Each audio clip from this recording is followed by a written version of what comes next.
बिस्मिल्लाहिर्रहमानिर्रहीम। अस्सलाम वालेकुम viewers, welcome to my channel. आज हम बना रहे हैं पक्की बासमती चावल के ज़रदा चावल। ज़रदा बनाते हुए हमें जिन मुश्किलात का सामना करना पड़ता है, इंशाल्लाह आज ऐसी सॉल्यूशन आपके साथ शेयर करूँगी, ऐसी टिप्स शेयर करूँगी कि आपका दिल खुश हो जाएगा। बिना स्किप किए वीडियो को मुकम्मल वॉच कीजिएगा, इंशाल्लाह आपको इससे बहुत ही फ़ायदा होने वाला है। अगर फिर भी आपके जहन में कोई सवाल रह जाता है तो आप कमेंट सेक्शन में ज़रूर आप पूछिएगा, मैं इंशाल्लाह उसका जवाब ज़रूर दूँगी। 2 किलो चावल बनाने के लिए मैंने तकरीबन 5 से 6 किलो पानी बड़े सारे देगचे में चढ़ा लिया है और इसको गर्म होने के लिए, बॉयल आने के लिए रख दिया है। बॉयल आने के करीब ही है तो मैंने इसमें हाफ़ टी स्पून आम नमक जो हम खाने में यूज़ करते हैं ऐड कर दिया है, इससे हमारा टेस्ट इन्हेंस होगा। तो मैंने इसमें तकरीबन 4 टेबल स्पून सफ़ेद सिरका ऐड किया है। आप सफ़ेद सिरके को लाजमी ऐड किया कीजिए। अगर सिरका ना हो तो आप इसमें लेमन जूस भी ऐड कर सकते हैं। 2 बड़े चम्मच लेमन जूस ऐड कर लें या 4 बड़े चम्मच सफ़ेद सिरका ऐड कर दें। सफ़ेद सिरके से हमारे चावल जो हैं वो आपस में जुड़ेंगे नहीं, चाहे ओवरकुक हो भी जाएँ। चावल बॉयल करने के लिए हमेशा बड़ा देगचा यूज़ कीजिए, चाहे बिरयानी के लिए हो या ज़रदे के लिए। देगचा खुले मुँह वाला और बड़ा होना चाहिए ताकि चावल बॉयल होने के बाद आपस में जुड़ेंगे नहीं और खिले-खिले बनेंगे। मैंने तकरीबन 2 घंटे से इन चावलों को भिगो कर रखा हुआ था। ये सेला चावल हैं जिन्हें पक्की बासमती भी कहते हैं। जैसे ही पानी को एक बॉयल आ जाएगा हम इसमें अपने चावल ऐड कर देंगे और ज़रदा बनाने के लिए चावल ऐड करने के साथ ही हम इसमें फूड कलर ऐड कर देंगे, ज़रदा कलर। और अगर आपने मुतंजन रंग बिरंगे चावल बनाने हो तो आप इसमें इस टाइम पे कोई कलर ऐड ना कीजिएगा। अगर आपको ज़रदे का कलर कम लग रहा हो तो आप इसमें मज़ीद ऐड कर लें और हम इसे साथ साथ चेक करते रहेंगे कि ये कितने कुक हुए हैं। ओवर कुक होने का मतलब ये नहीं हम बहुत ज़्यादा इसको कुक कर लेंगे, लेकिन फिर भी इसको बिल्कुल जैसे बॉयल होते हैं, गल जाते हैं, फुल कुक हम इसे करेंगे। और इसके बाद हम इसके कुकिंग के प्रोसेस को रोकने के लिए इसमें बिल्कुल भी पानी ऐड नहीं करेंगे। कुछ लोग पानी ऐड करते हैं, खुदा के लिए आप इसमें पानी ना ऐड कीजिए, बहुत नुकसान होगा, आप इसको संभाल नहीं सकेंगे। तो आप इसको पतला सा करके बड़ी सारी चारपाई पे आप इसको मलमल के कपड़े के ऊपर पतला करके फैला दें और पंखा लगा दें, नहीं तो खुली हवा में इसका प्रोसेस रुक जाएगा। इस तरीके से अगर आप बनाएंगे तो आपके चावल बहुत अच्छे बनेंगे, ना तो ये आपस में जुड़ेंगे और ना ही चाशनी में ऐड करने के बाद इसका जो एक्स्ट्रा पानी होता है वो नहीं बनेगा, जिससे हमारे चावल जो हैं वो जुड़ जाते हैं। तो आपने इसको इस चीज़ का ख़ास ख्याल रखना है। तो 2 किलो चावल में मैंने 1 पाव ऑयल ऐड किया है, घी ऐड किया है और इसमें 2 से 3 सब्ज़ इलायची ऐड कर ली है। जिस बर्तन से मैंने चावल नाप कर लिए थे 2 किलो, उसी बर्तन से मैंने 2 किलो चीनी ऐड कर ली है। नाप कर 2 किलो चीनी ऐड कर ली। जितने चावल उतनी चीनी ऐड करेंगे। और 2 किलो के लिए मैंने साथ ही 1 बड़ा ग्लास भर कर दूध ऐड कर दिया है।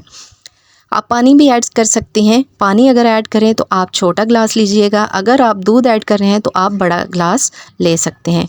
तो ये हमारी चीनी को मेल्ट करने के काम में आएगा और इससे हमारे चावलों का जायका बहुत ही अच्छा हो जाएगा। तो हम चीनी को अच्छी तरह मेल्ट होने तक पका लेंगे। जैसे ही हमारी चीनी अच्छी तरह मेल्ट हो जाएगी तो हम इसमें चावल ऐड कर देंगे और चावल ऐड करने के बाद जो चावलों का अपना पानी होगा वो भी निकल कर बाहर आएगा और इस तरह हमारी चाशनी जो है वो तकरीबन दोगुना हो जाएगी। इसलिए आपने ख्याल करना है कि चीनी जो है वो अच्छी तरह मेल्ट होकर उसका जो अपना पानी होता है वो ख़त्म हो जाए। तो मैंने चावल इसमें ऐड कर दिए हैं।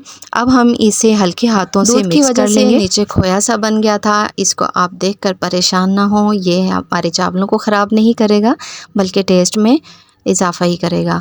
तो मैंने इसको अच्छी तरह मिक्स कर लिया है। मिक्स करने के बाद मैं आपको दिखा रही हूँ कि देखिए कितना पानी है इसमें।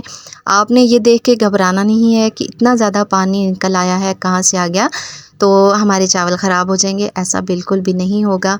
आप चावलों में पानी देख सकते हैं कि ये बॉयल चावल जो है ये अपना कितना पानी छोड़ते हैं। ये सारा पानी हमने तेज़ आंच रख कर खुश करना है।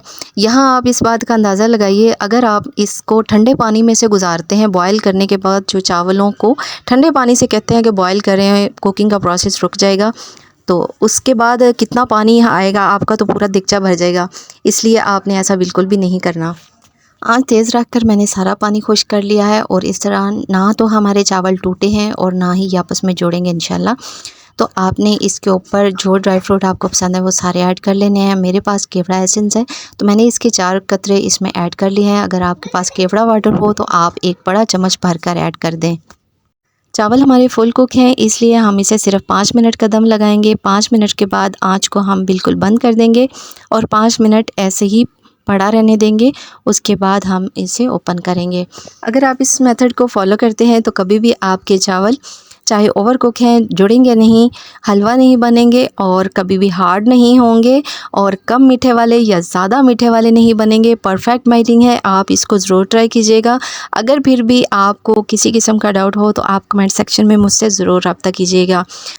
तो घी इसमें आपने 2 किलो में 1 पाव ऐड किया तो परफेक्ट रहेगा। अगर आप 1 केजी चावल बना रहे हैं तो उसके लिए आधा पाव घी काफ़ी रहेगा।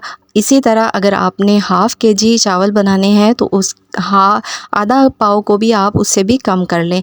अगर फिर भी आपको लगे कि आपके चावलों में घी कम है तो आप दम लगाने से पहले जितना कम लगे उतने चम्मच आपने ऊपर से देसी घी ऐड कर लें या आप दूसरा भी ऐड कर सकते। देसी घी ऐड करें तो ज़्यादा बेस्ट रहेगा, टेस्ट इन्हेंस होगा। अब मैं आपको चेक करवा देती हूँ कि ये कितने खिले-खिले बने हैं। ये आप देख सकते हैं एक-एक चावल अलग-अलग है। मैं आपको इसका ऑयल भी चेक करवा सकती हूँ घी कि कितना इसमें है। जो देग में होता है जब हम देगी चावल खाते हैं तो हमारे हाथों के साथ इतना ऑयल लगता है जो कि परफेक्ट लगता है। जो हमने इसमें केवड़ा एसेंस ऐड किया है वो बिल्कुल देग जैसी इसे खुशबू देगा जो कि खाने में और सूंघने में बहुत ही अच्छी लगती है। आज की रेसिपी आपको कैसी लगी, टिप्स कैसी लगी? अगर आपको अच्छी लगे तो वीडियो को लाइक ज़रूर कीजिएगा। अपनी दुआओं में मुझे याद रखिएगा। अपना बहुत सारा ख्याल रखिए। Take care. अल्लाह हाफ़िज़।